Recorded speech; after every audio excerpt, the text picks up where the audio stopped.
सादिक भाई चोरी चोरी अपनी बाइक निकालते हैं और उसको यहाँ बाइक स्टार्ट नहीं करते भाई, आगे ले जाते हैं। आगे ले जाने के बाद वहाँ स्टार्ट करते हैं और निकल जाते हैं। उसी के 10 मिनट बाद ये एक चोर रास्ता, जो कि हमें बिल्कुल भी इल्म नहीं था कि हमारे घर में यहाँ से भी कोई आ जा सकता है।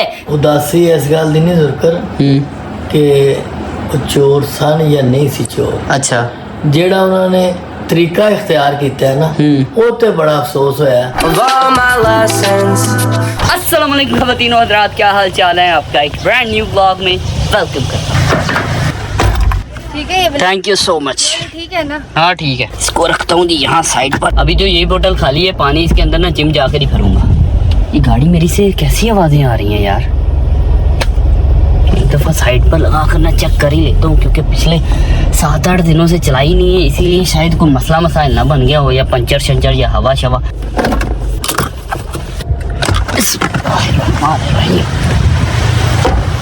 क्या मसला है कुछ समझ नहीं आ रही कि आखिरकार मसला क्या है यार। नीचे से भी देख लिया, नीचे से भी सेट है हर चीज़, फिर आवाज़ें क्यों निकाल रही थी गाड़ी। चलो यार, अल्लाह के सुपुर्द करके चले जाता हूँ, अभी वापस आकर देखी जाएगी।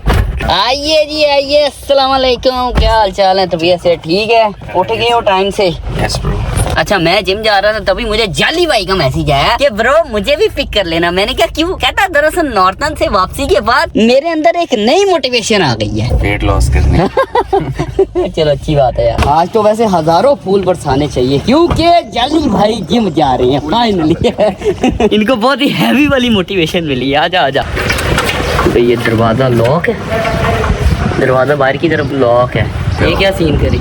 ओ ये लिखा हुआ है gents gym will remain close to 2 minute. बढ़ गए भाई, अगर मोटिवेशन आ गई है तो जिम ही क्लोज है। बंद है कितने दिनों के लिए? आज तकरीबन 3-4-5 महीने। आज राती हाँ जी, मतलब शाम तक खुल जाएगी। हाँ जी। ठीक है, चलो भाई चल आजा बेटा। तेरी मोटिवेशन का खाक भी फायदा नहीं हुआ। अगर दिन बना था बेचारे का, तो इस सारे दिन को जिम वालों ने तबाह बर्बाद कर दिया। किसी और जिम में चले, किसी और जिम हाँ, आज चला करना जरूर है। हाँ आ जाओ भाई, अभी हम लोग दूसरी जिम पहुंच गए। बिस्मिल्लाहिर्रहमानिर्रहीम। थैंक यू भाई, थैंक यू सो मच। चलो जी जलाल भाई, अपने नसीब में ही नहीं है आज जिम लगाना बाबा। ये तो लेडीज टाइम। हाँ जी, लेडीज टाइम शुरू हो गया। आ जाओ वापस चले। जाली भाई को अपार्टमेंट में उतारने के बाद मैं आ चुका हूँ अभी ATM, क्योंकि घर वालों ने ना मुझे मैसेज कर दिया कि आते हुए ये चीज़ें ले आना। मैंने कहा चलो ठीक है, चीज़ें तो ले आऊँगा, लेकिन अपन के पास 1 टका भी कैश का नहीं है। अभी ये कौन है बंदा जो अपनी पर्ची बीच में छोड़ गया? रिमेनिंग बैलेंस नहीं आ रहा यार, मैंने तुम लोगों को रिमेनिंग बैलेंस दिखाना था। छोड़ो यार उसके रिमेनिंग बैलेंस को, हम सुकून से ना अब अपना बैलेंस चेक करते हैं और फिर पैसे निकलवाते हैं। लो भी निकल आए अपने पैसे। चलो जी बोझी में अब भाई जो जो साजो सामान घर वालों ने कहा था ना, वो लेकर मैं आ चुका हूँ अब घर। ये लो जी। अच्छा भाई, नाश्ता वगैरह करने के बाद मेरे ऐसे होश गुम हुए ना कि बस मैं तो चुप ही कर गया यार, क्योंकि जब आपका यकीन टूट जाता है ना, तब आप पूरे के पूरे टूट जाते हो। होता क्या है कि तकरीबन 6 से 7 दिन पहले, आप लोगों को पता है मैं ना अपने स्कर्दू ट्रिप के लिए गया था, और उससे तकरीबन 7 दिन पहले, मतलब आज से लेकर 15 दिन पहले, मुझे एक मेरे दोस्त ने अमानत के तौर पर दिरहम कुछ मेरे घर पर रखवाए थे। वरना जब से हमारे घर पर चोरी हुई ना, तकरीबन 2 साल अब तो शायद हो चुके हैं, तब से लेकर आज तक मैं अपनी कोई भी कीमती चीज अपने घर में नहीं रखता। बैंकों में लॉकर्स बने हुए हैं, वहां जाकर आप अपनी कीमती चीजें रखवा आते हैं। तो मेरे दोस्त ने कहा कि यार ये कुछ दिनों के लिए अपने पास रख ले, मैं तेरे से ले लूंगा। मैंने कहा चलो ठीक है यार, दिरहम मैं तेरे रख ले, तू अपने पास। मैंने वो दिरहम ना अपने घर रखवा दिए, और वो मेरी वाइफ ने लॉक शॉक में रखे हुए थे भाई। अच्छा, जब भी ना मैं वापिस आता हूँ, कल रात में मैं वापिस आता हूँ, वापिस आने के बाद मुझे मेरे दोस्त की कॉल आती है कि वापिस आ गया। मैंने कहा हाँ आ गया। कहता यार वो मुझे पैसों की जरूरत है, क्या तू मुझे मेरे दिरहम जो मैंने तेरे पास रखवाए थे वो वापस कर देगा, मतलब दुबई की जो करेंसी है वो वापस कर देगा। मैंने कहा हाँ ठीक है, आकर ले जा। मैं अपनी वाइफ को कहता हूँ कि लॉक से निकाल कर ना मुझे पैसे दो, ताकि मैं उसको पैसे दे दूँ। मेरी वाइफ पैसे निकालती है जनाब, उन टोटल पैसों में से ना 2800 दिरहम कम होता है, जो कि अप्रोक्सीमेट 2,18,000 या 20,000 रुपए बनते हैं। मैं और मेरी वाइफ उसी टाइम परेशान हो जाते हैं और सोचने लग जाते हैं कि पैसे कहाँ पर गए हमारे, कौन ले गया, लॉक में पैसे पड़े होते हैं, ऐसे कैसे जा सकते हैं भाई। मैं अपने दोस्त से पूछता हूँ कि यार तूने मुझे कितने पैसे दिए थे? उसने पूरे पैसे मुझे दिए होते हैं, और उस टाइम वो पैसे मैंने गिने भी थे। अच्छा, लेकिन जब वो घर से कम पैसे निकलते हैं ना, मैं भी परेशान हो जाता हूँ। वो मेरा दोस्त कहता है क्या हुआ? मैंने कहा नहीं कुछ नहीं हुआ, कुछ नहीं हुआ, कुछ नहीं हुआ। कहता है कोई टेंशन है? मैंने कहा नहीं कोई टेंशन नहीं है। मैं उसे कहता हूँ यार ये 2800 मैंने खर्च दिया था, क्या मैं तुझे जो तेरे 2800 है वो PKR में तुझे बैंक ट्रांसफर कर दूँ? वो कहता हाँ ठीक है, जो बाकी है वो मुझे दे दे, बाकी 2 लाख जो 18-20 हज़ार बनता है ना, वो मुझे बैंक ट्रांसफर कर दे। मैं उसे कहता हूँ ठीक है। अच्छा, अब फिर ना मैं रात को ही अपने घर में पूछताछ शुरू कर देता हूँ कि मुझे बताओ पैसे कहाँ पर है। मैं अपनी वाइफ से पूछता हूँ, अब मैं आपा से पूछता हूँ, और हम 3 बंदों के अलावा हमारे घर में सिर्फ और सिर्फ सादिक भाई और उनकी फैमिली होती है। मतलब सादिक भाई, उनकी वाइफ नादिया और उनकी छोटी बेटी निशा। फिर ना मैं क्या करता हूँ कि सीसीटीवी फुटेज ना पिछले 7-8 दिनों की देखनी शुरू कर देता हूँ, जितने दिनों में हम लोग घर नहीं होते। मैं देखता हूँ कि सादिक भाई और उनकी फैमिली जो हमें फोन पर कहते थे कि हम लोग घर ही हैं, 24 घंटे हम घर ही हैं, वो घर पे नहीं होते थे। वो क्या करते थे, वो सुबह टाइम चले जाते थे और रात में वापस आते थे। और उस दौरान ये हमारे घर तीसरा कोई बंदा आता भी नहीं था, क्योंकि जब हम लोग गए थे ना नॉर्दर्न एरिया में, आपा भी माँ जी की तरफ अपने भाइयों के पास रहने के लिए चली गई थी, क्योंकि उनकी तबीयत खराब थी। अच्छा, फिर सुबह होती है, सुबह होते ही ना मैं जिम चले जाता हूँ। अभी जिम जाता हूँ ना, तो मुझे मेरी वाइफ की कॉल आती है कि जुल्कैनन कहाँ हो। मैंने कहा मैं जिम हूँ। कहती है अच्छा चलो, ये सादिक भाई लोग ना अपना सामान पैक कर रहे हैं। मैंने कहा चलो ठीक है, उनको करने तो, शायद उनका काम छोड़ने के मुतालिक दिलचस्प होगा। अच्छा जी, फिर मैं जब घर आता हूँ, सादिक भाई मुझे कहते हैं कि भाई मैंने आपसे बात करनी। मैंने कहा ठीक है, आप आ जाओ, बात करते हैं। मैं फिर उनके साथ ना इसी ड्राइंग रूम में बैठकर बात करनी शुरू कर देता हूँ। तुम लोगों को शायद सीसीटीवी फुटेज मैं निकालूंगा, वो शो भी हो रही होगी स्क्रीन पर, तुम लोग देख सकते हो। मैं उनको कहता हूँ आप ऊपर बैठ के, वो कहते नहीं हम नीचे, ठीक है। मैंने कहा चलो ठीक है, मर्जी आप लोगों की। फिर मैंने ना उनकी वो वाली बातें रिकॉर्ड भी की थी, क्योंकि हमारे घर में हम 3 बंदों के अलावा, जिनसे मैं ऑलरेडी पूछ चुका था कि पैसे मेरे कहाँ गए हैं, वो कहते हमें नहीं पता। 3 और बंदे थे, जिनमें सादिक भाई, उनकी वाइफ और उनकी बेटी। मैंने इसलिए रिकॉर्डिंग ऑन कर दी कि यार कोई भी बात हो तो उसका कम से कम सबूत हो। अगर इन लोगों ने चोरी की है तब भी सबूत हो, अगर नहीं भी की तब भी सबूत हो। अच्छा, मैं उनसे बातचीत शुरू कर देता हूँ। मैं बातचीत करते कराते ना पूछ रहा होता हूँ कि आप 7 दिन कहाँ जाते रहे। वो कहते हम यहाँ जाते थे, हम वहाँ जाते थे, शादी की तबीयत नहीं ठीक थी इसलिए हम लोग जाते थे। पहले मैंने कहा कितने दिन आप लोग बाहर रहे, कहते 2 दिन। फिर जो बाजी है ना, बाजी ने कहा नहीं मैं सच बताती हूँ, जितने दिन आप नॉर्दर्न रहे उतने दिन ही हम लोग घर से बाहर रहे, और हम लोग हमेशा ऐसे ही करते हैं। मतलब कि लास्ट टाइम भी जब मैं दुबई गया हूँ तब भी ये घर से बाहर निकल जाते थे, घर को अकेला छोड़कर। फिर मैंने कहा अच्छा चले ठीक है, आप पहले मतलब मेरे से झूठ बोलते थे कि हम लोग घर पे होते हैं। कहते नहीं हम झूठ नहीं बोलते, हम वो नहीं करते, ऐसे नहीं करते, वैसे नहीं करते। मैंने कहा अच्छा चले छोड़े, एक बात आप लोगों से पूछना चाहता हूँ कि मेरे घर से 2,20,000 रुपया गायब है, और हमारे घर में हम टोटल 6 अफराद के अलावा और कोई आता जाता भी नहीं, और अगर कोई आता है तो उसकी इतनी हिम्मत ही नहीं होती कि वो हमारे रूम की हदूद तक भी चले जाए। मतलब कोई नहीं जाता, सब लोग बाहर टीवी लाउंज में बैठते हैं या अपने अपने रूम्स में चले जाते हैं। अच्छा, वो कहते हैं कि मतलब आप क्या कहना चाह रहे हैं, हम चोर हैं। मैंने कहा नहीं मैं ऐसे नहीं कह रहा, लेकिन मेरा फर्ज बनता है, क्योंकि मैंने अपनी फैमिली से भी पूछा है कि आपको पता है, आपसे भी मैं इसीलिए पूछ रहा हूँ कि अगर खुदा ना ख्वास्ता कोई गलती कोताही हो गई है आपसे या फिर छोटी से, तो कोई मसला नहीं, मैं इस बात को यहाँ पर ही दफन कर दूंगा, बस मुझे बता दें, क्योंकि मैं पागल हो रहा हूँ कि यार मेरे घर से चोरी कैसे हो सकती है, क्योंकि मुझे तो एक दफा ऑलरेडी 2 साल पहले हाथ लग चुके हैं। मैं यही चीज दोबारा से नहीं करवा सकता अपने साथ। फिर इस बात पर उन लोगों ने कहा कि भाई हम लोगों ने चोरी नहीं की, आप चाहे हमसे हमारी बेटी की कसम उठवा लो। मैं कहता हूँ अच्छा ठीक है, आप मुझे बताएं आप लोग काम क्यों छोड़ना चाहते हैं, और एकदम से क्यों? क्योंकि हमारी शराइत ये थी कि आपने अगर काम छोड़ना होगा तो आप 1 महीना पहले बताएंगे, अगर हम लोगों ने आपसे काम छुड़वाना होगा तो हम भी 1 महीना पहले बताएंगे। वो कहते भाई दरअसल आपको पता है 2-3 दिन पहले सादिक बाइक से गिरा, तो इससे अब काम नहीं होता। मैंने कहा मुझे बताएं क्या मैंने सादिक को काम करने का कहा है इस हालत में? कहते नहीं कहा। तो मैंने कहा क्या मेरे वाले साहब ने कहा है, क्या मेरी वाइफ ने कहा है, क्या मेरी मदर इन लॉ मतलब आपा ने कहा है कि सादिक भाई काम करे इस हालत में? कहते नहीं कहा। मैंने कहा फिर आप सादिक को क्यों बलि का बकरा बना रहे हो? सीधी तरह बताओ कि क्यों काम छोड़ना चाहते हो आप लोग। अच्छा, इस बात की ना मेरे पास रिकॉर्डिंग भी है, आप लोग वो रिकॉर्डिंग भी सुन सकते हो। तो भैया तो ठीक नहीं हो हिल सकता नहीं, वो 1.5 घंटा बाइक चला के जाता रहा, आंदा भी रहा ਤੇ ਮੈਂ ਤੇ ਭੇਜਿਆ ਹੀ ਨਹੀਂ। ਭਾਜੀ ਤੁਸੀਂ ਇੱਕ ਮੇਰੀ ਗੱਲ ਸੁਣੋ, ਤੁਸੀਂ ਉਹਨੂੰ ਬਲੀ ਦਾ ਬੱਕਰਾ ਨਾ ਇਸ ਟਾਈਮ ਬਣਾਓ। ਤੁਸੀਂ ਕਿਹਾ ਉਹਦੀ ਤਬੀਅਤ ਨਹੀਂ ਠੀਕ ਹੈ, ਮੈਂ ਤੇ ਉਹਨੂੰ ਕੰਮ ਕਿਹਾ ਹੀ ਨਹੀਂ ਜਦੋਂ ਦਾ ਉਹਦਾ ਐਕਸੀਡੈਂਟ ਹੋਇਆ। ਕਿਹਾ ਕਿਸੇ ਨੇ ਕੰਮ ਅੰਦਰ ਬੈਠੇ ਨੇ ਆਪ ਭੌਂਦੀ ਬੈਠੇ ਨੇ, ਜਾਂ ਮੇਰੇ ਵਾਲਾ ਸਾਹਿਬ ਤੁਹਾਨੂੰ ਕਾਲ ਕਰ ਦੋ, ਉਹਨਾਂ ਨੇ ਕੰਮ ਕਿਹਾ ਤੁਹਾਨੂੰ? ਕਿਸੇ ਨੇ ਕੰਮ ਕਿਹਾ? ਫਿਰ ਤੁਹਾਡਾ ਬਣਦਾ ਹੀ ਨਹੀਂ, ਜਦੋਂ ਕੰਮ ਨਹੀਂ ਕਿਹਾ ਉਹਨੂੰ ਸਾਦਿਕ ਨੂੰ, ਸਾਨੂੰ ਵੀ ਨਜ਼ਰ ਆਇਆ ਜੋ ਉਹਦਾ ਐਕਸੀਡੈਂਟ ਹੋਇਆ, ਫਿਰ ਤੁਸੀਂ ਕਿਉਂ ਕਹਿ ਰਹੇ ਹੋ ਕਿ ਉਹਦਾ ਐਕਸੀਡੈਂਟ ਹੋਇਆ ਹੈ, ਉਹਦੇ ਕੋਲ ਕੰਮ ਨਹੀਂ ਹੋਣਾ?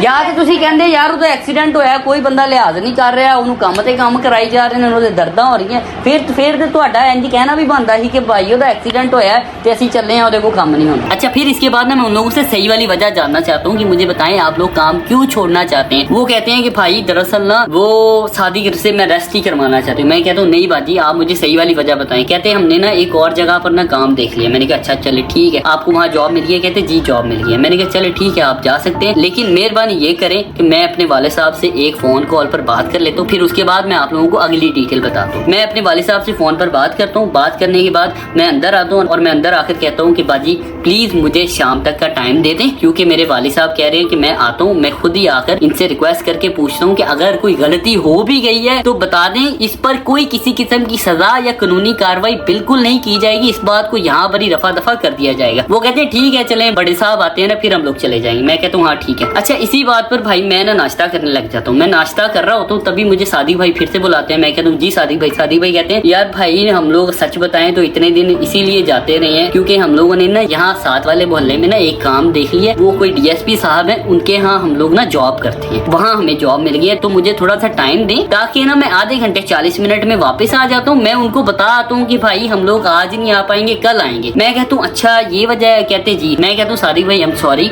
लेकिन आप प्लीज मुझे आज तक का दिन दे दें, कल आप उनकी तरफ चले जाइएगा, मैं आपको बिल्कुल नहीं रोकूंगा। वो कहते हैं चले ठीक है भाई, चले ठीक है हम लोग इधर ही है, कोई टेंशन। मैं कहता हूँ आप अपना ये सामान उठाएं और अभी सर्वेंट क्वार्टर में ले जाएं क्योंकि यहाँ पर गंद बिखरा हुआ अच्छा नहीं लगेगा। ये तुम लोगों को सीसीटीवी फुटेज भी मैं साथ साथ शो करता जा रहा हूँ ताकि भाई कोई भी मेरी बात तुम लोगों को चवलिए ना लगे, और मैं अपने सबूत पुख्ता आप सबके सामने रख भी रहा हूँ। और ये बातें मैं इसलिए आप लोगों के सामने रख रहा हूँ क्योंकि ना उनके मुंह को भाई लग चुका है खून, और अगर वो मेरे साथ 9-10 महीने रहने के बाद नुकसान पहुंचा सकते हैं ना मुझे, तो वो जिस नए घर में भी जाएंगे ना उनको भी नुकसान ही पहुंचाएंगे, समझ आई। इसीलिए एक अच्छा इन्फ्लुएंसर और एक अच्छा आदमी होने के लिहाज से मेरा फर्ज बनता है कि मैं लोगों को आगाही दूं कि कौन शख्स अच्छा है और कौन शख्स बुरा है, ठीक है। और सबसे बड़ी बात अब शुरू होने वाली है। अच्छा मैं उनको ये कहकर अंदर आ जाता हूँ। जब मैं अंदर आता हूँ ना मैं फिर से नाश्ता ही करने लग जाता हूँ अपना। नाश्ता करने के बाद ना मुझे अब्बू की दोबारा फिर से कॉल आती है कि यार मैं ना बस थोड़ी देर में निकल रहा हूँ। मैं कहता हूँ हाँ ठीक है अब्बू आप निकल आए, खैरियत से आ जाए, और अम्मी आ रही है साथ में या नहीं आ रहे, इस तरह से बात कर रहा होता हूँ। मैं बाहर गिराज में जाता हूँ, देखता हूँ कि शादी की बाइक ही नहीं है। मैं तभी अंदर भागा आता हूँ कि यार वो शादी की बाइक कहाँ है। ये लोग कहते हैं हमें नहीं पता। मैं उसी वक्त सर्वेंट क्वार्टर में जाता हूँ, वहाँ जाता हूँ तो नादिया बाजी और उनकी बेटी भी वहाँ पर नहीं होते। मैं फिर आता हूँ और सीसीटीवी फुटेज चेक करता हूँ कि ये लोग गए कैसे हैं, कहाँ चले गए, एकदम से क्यों निकल गए हैं और चोरों की तरह क्यों भाग कर गए हैं, क्योंकि ये लोग तो कह रहे थे कि हम लोगों ने चोरी की ही नहीं, आप जो मर्जी तसल्ली कर लो। मैं कहता हूँ अच्छा ठीक है। अच्छा मैं आता हूँ, मैं देखता हूँ कि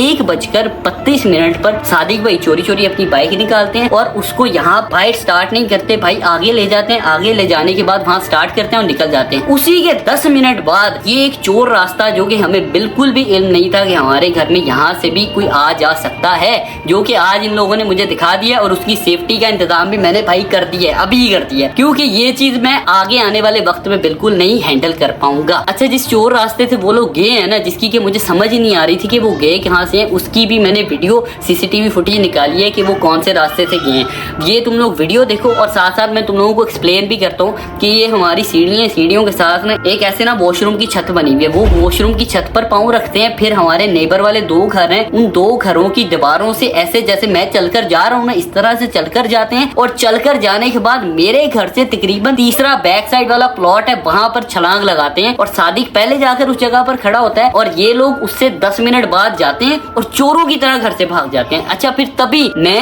और मेरी वाइफ, अभी हमें ये नहीं पता होता नादिया बाजी और उनकी बेटी कैसे भागी हैं, तभी मैं और मेरी वाइफ गाड़ी पर बैठते हैं और उनके पीछे चले जाते हैं कि देखें तो सही कहाँ पर गए हैं और क्यों गए हैं, जबकि मैंने उनसे रात तक का टाइम मांगा था। मैं जाता हूँ भाई वो किसी जगह मुझे मिलते नहीं है। मैं तभी चले जाता हूँ सोसाइटी के सीसीटीवी फुटेज वाले इदारे में, वहां जाकर मैं उनसे रिक्वेस्ट करता हूँ कि ऐसे ऐसे मेरा मुलाजिम है, मैं उसे अपने घर में होने वाली चोरी की बात कर रहा था और मैंने रात तक का उनके टाइम मांगा था, लेकिन वो टिके बिल्कुल भी नहीं है, वो अभी से भागे हैं। तो वो मुझे उल्टा कहते हैं कि भाई ऐसे तो फिर वो चोर हुए ना। मैंने कहा यार इस बात का मुझे अभी तक इल्म नहीं है कि वो चोर हैं या नहीं है, लेकिन जैसे वो भागे हैं ना तो कंफर्म है कि वही चोर हैं, क्योंकि अगर तो वो चोर ना होते तो वो शाम तक रुकते, वेट करते कि अब्बू गुजरात से लाहौर आ रहे हैं, वो बैठकर बातचीत करेंगे। वो अपने आप को कहते रहते कि नहीं हमने चोरी नहीं की, नहीं की, नहीं की, तो हमने भी एक हद तक जाकर मान ही लेना था कि नहीं यार इन लोगों ने चोरी नहीं की। फिर मैंने उनसे कहा कि आप मुझे ना मेहरबानी करके ये बता दें कि वो कौन सी एग्जिट से बाहर गए हैं सोसाइटी से। उन्होंने फिर मुझे अब कहा है कि आप पूरे 5 बजे आए, हम आपको सीसीटीवी फुटेज वो वाली दिखा देंगे कि वो कहाँ से गए हैं और किस तरफ गए हैं और क्यों गए। अब मैं उनको फोन कर रहा हूँ, तब से वो फोन नहीं उठा रहे। अब मुझे ये समझ नहीं आ रही कि वो क्यों भाग कर गए हैं। उनको क्या ये लगता है कि वो मेरे से या मेरी प्यारी सी दुलकरनैन आर्मी से बच जाएंगे? तो नहीं भाई, ऐसा बिल्कुल नहीं भाई। इस वक्त बज रहे हैं पूरे 5 और मैं और जाली भाई, उन दोनों भाई मिलकर अभी जा रहे हैं सीसीटीवी कंट्रोल सेंटर में, ताकि मैं उनको देख लूँ कि वो किस साइड से बाहर निकलें। और वहाँ से वालिद साहब, अम्मी लोग, वो भी भागे भागे गुजरात से यहाँ आ रहे हैं। अभी वो रात तक इंशाल्लाह पहुँच जाएंगे। फिर रात में बैठकर हम लोग आपस में डिस्कशन करेंगे और थोड़ा सा उनका इंतज़ार करेंगे कि अगर तो वो लोग आ जाते हैं तो ठीक है, रफा दफा कर देंगे मामले को। लेकिन अगर वो लोग नहीं आते तो भाई मैं ना कल की डेट में उन पर FIR दर्ज करवा देने वाला। सीसीटीवी कंट्रोल वालों के पास पहुंचे तो वो कहते हैं अपने ID कार्ड की कॉपी लेकर आए, इसलिए अभी वो ID कार्ड की कॉपी करवाने के लिए आ गया हूँ भाई मैं। ये है जी फोटो कॉपी वाली शॉप। लो भाई, ID कार्ड की कॉपी मैंने करवा ली। अब इसको दोबारा से लेकर चलते हैं सीसीटीवी कंट्रोल में। इधर वेट करने का जी हमें कह दिया गया। अब वेट करते हैं फिर सुकून से। बैठो जी जाली भाई, इधर ही सुकून से बैठते हैं। अब कितना टाइम लगना है, कब से बैठे हैं? पता नहीं यार, मैं भी वेट कर रहा हूँ, तू भी वेट कर। तो भाई शुक्र है 20-30 मिनट इंतज़ार करने के बाद अपनी बारी आ चुकी है जनाब। 1 घंटा ज़ाया करने के बाद हमारे हाथ कोई चीज़ नहीं लगी, बिकॉज वो कह रहे हैं कि जाओ जाकर पहले वो खुल जा यार, तू क्यों नहीं खुल रही? अच्छा, इसको तो राइट हैंड से खोलना पड़ेगा। ये खोल गई है। हाँ जी, तो वो कह रहे हैं कि पहले जनाब आप FIR की कॉपी लेकर आएं। ये जनाब मुझे सीसीटीवी फुटेज देखने देंगे। और लेकिन मुझे अब ये समझ नहीं आ रही कि मैं उनको 1 दिन का मौका देना चाह रहा था, इसीलिए मैंने सोचा हुआ था कि FIR मैं कल करवाऊंगा। आज अगर वो आ जाते हैं तो हम लोग आपसी बैठकर खुद ही अपने मामलात को निपटा लेंगे। लेकिन अब ये सीसीटीवी फुटेज कंट्रोल वाले मुझे मजबूर कर रहे हैं कि मैं आज ही जाकर FIR दर्ज करवाऊं। तो क्या करना चाहिए बॉस? मशवरा मशवरा यही है कि हम सही कर रहे हैं। जो तूने फैसला किया है ना कि 1 दिन का मौका दे वो मेरे ख्याल से बेहतर है। आज का मौका दे दे, ठीक है। तो अगर आज नहीं आते तो फिर कल FIR। चलो ये भी ठीक है। एक दफ़ा फैमिली से भी मशवरा कर लेता हूँ इसके रिलेटेड। अब्बा जान को भी कॉल शॉल करता हूँ, वाइफ अपनी को भी कॉल शॉल करता हूँ। अगर वो भी यही कहेंगे कि कल करवा लें, 1 दिन का चांस दे देना चाहिए, तो फिर भाई कल ही करवाऊँ। उदासी इस गल दी नहीं जुरकर कि वो चोर सन या नहीं सी चोर। अच्छा, ਜਿਹੜਾ ਉਹਨਾਂ ਨੇ ਤਰੀਕਾ ਇਖਤਿਆਰ ਕੀਤਾ ਹੈ ਨਾ, ਉਹ ਤੇ ਬੜਾ ਅਫਸੋਸ ਹੋਇਆ ਕਿ ਜਦੋਂ ਮੈਂ ਜੋ ਆਖਿਆ ਸੀ ਮੈਂ ਆ ਰਿਹਾ ਮੇਰਾ ਉਹਨਾਂ ਨੇ ਇੰਤਜ਼ਾਰ ਨਹੀਂ ਕੀਤਾ। ਘੰਟੇ ਬਾਅਦ ਤੁਸੀਂ नाश्ता ਕਰਨ ਲੱਗੇ ਹੋ ਤੇ ਉਹ ਦੌੜ ਗਏ ਨੇ ਪਿੱਛੋਂ। असल अफसोस अब्बू का भी कहने का यही मकसद है। तरीका मकसद ये है कि हमें पैसों का मसला नहीं था। मसला ये है कि उसको उनको घर में रखा हुआ था, काम वाला नहीं बना के रखा हुआ था, उनको घर का फर्द बना के रखा हुआ था, एतबार किया हुआ था। उन्होंने एतबार तोड़ा है। बिल्कुल। मतलब कि अभी तो हमने ये कहा भी नहीं कि आपने चोरी की, हमने ये सिर्फ कहा है कि अगर आपने देखे हैं या चलो अगर गलती हो भी गई है तो दे दो, कोई मसला नहीं, हम आपको टाइम दे रहे हैं। पर उनका भागना इस तरह निकल जाना, वो पीछे से भागना, मतलब फुल पिछो नसरे ने, चाहे लत टूट जाती, चाहे कुछ भी हो जाता, तीसरे घर से भाग रहे हैं। सही बात है। अच्छा, जब भी वो पीछे से भागे हैं ना, तो जब मैं सीसीटीवी कंट्रोल पे गया था ना, तो उनकी तरफ से तो मुझे कोई फुटेज नहीं मिली। लेकिन मैंने ना अपनी जो पिछली गली के नेबर्स हैं ना, उनसे जाकर सीसीटीवी फुटेज निकलवाई है कि वो भागे कैसे हैं। तो ये वो फुटेज है, ये तुम लोग देखो कि सादिक भाई पहले घर से निकले हैं, घर से निकलने के बाद पीछे प्लॉट के पास जाकर खड़े हो गए हैं। फिर उनकी बेटी प्लॉट से भागी भागी आती है उनके पास, और उसके हाथ में कोई 2 बैग्स होते हैं। वो सादिक भाई अपनी बाइक के राइट और लेफ्ट साइड पर लटकाते हैं। फिर उनको लटकाने के बाद उनकी बीवी भागी भागी आती है, वो बैठते हैं और बैठने के बाद ना वो एग्जिट करने लगते हैं हमारी सोसाइटी के मेन गेट से। बट पता नहीं फिर उनके दिमाग में क्या आता है, तो वो वहाँ उसी गली से टर्न ले लेते हैं और वो चोर रास्ते से फिर मेरी सोसाइटी से बाहर निकलते हैं। मतलब कि भाई आप समझ लो कि फुल लॉन दिल में चोर ही चोर चल रहा था। अब अल्लाह बेहतर जानता है कि क्या सीन है, लेकिन आज तक का उनके पास चांस है। और मेरे मोबाइल पर अब तक जो भी कॉल आ रही है ना, कोई भी अननोन नंबर पर, मैं सारी कॉल्स उठा रहा हूँ। अगर कोई कॉल मिस भी हो रही है, मैं उनको कॉल बैक कर रहा हूँ, ताकि कोई भी किसी किस्म की हमारी तरफ से वेरिफिकेशन में या उनकी तरफ से अगर हमारे साथ राब्ता किया जा रहा है, ढील ना रह जाए। मैं चाह रहा था कि उनके साथ राब्ता हो जाए। जैसे मुझे अभी 2 कॉल्स आई हुई थी, मैंने उन सबको बैक कॉल की और पूछा कि क्या सीन है, कौन बात कर रहे हैं, क्योंकि मुझे ये था कि शायद वो किसी अननोन नंबर से मेरे साथ राब्ता करने की कोशिश ना कर रहे हो, लेकिन वो नहीं थे। सिम बंद है, वही तो मैं कह रहा हूँ, उनके नंबर गुजरातों निकलिया तो सिम बंद सी। चलो यार खैर छोड़ो, अब ये टेंशन वाला माहौल हम लोग कम करते हैं। और इंशाल्लाह यार मुझे तुम लोग भी इजाजत दो, कल मिलूंगा एक नए ब्लॉग के साथ। बाय बाय, टेक केयर, अल्लाह हाफ़िज़।